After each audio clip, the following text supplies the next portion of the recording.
بسم الله الرحمن الرحيم ويحق الله الحق بكلماته ولو كره المجرمون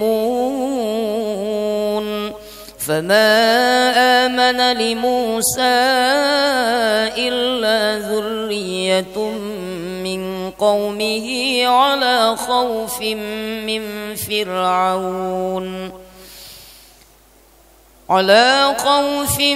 من فرعون وملئهم أن يفتنهم وإن فرعون لعال في الأرض وإنه لمن المسرفين.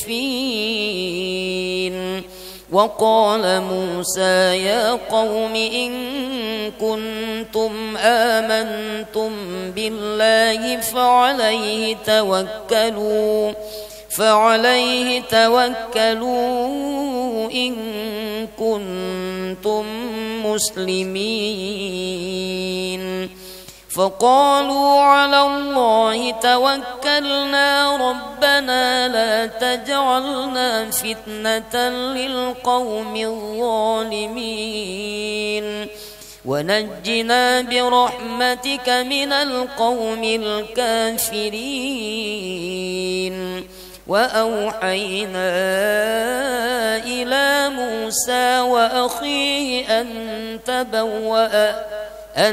تبوأ آل قومكما بمصر بيوتا وجعلوا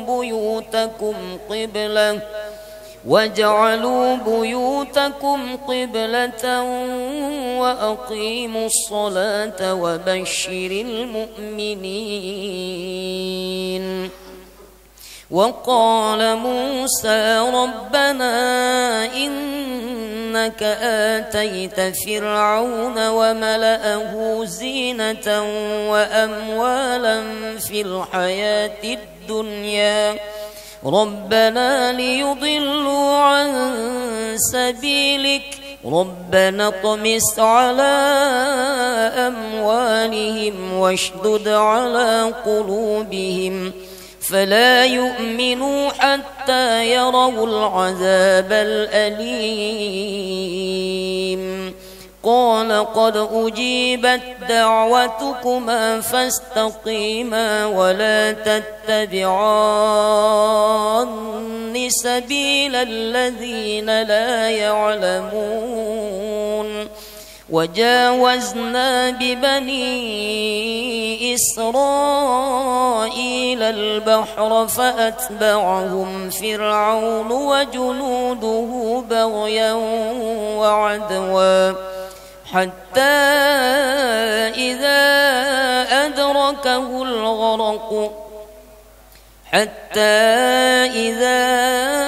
أدركه الغرق قال آمنت أنه لا إله إلا الذي آمنت به بنو إسرائيل وأنا من المسلمين.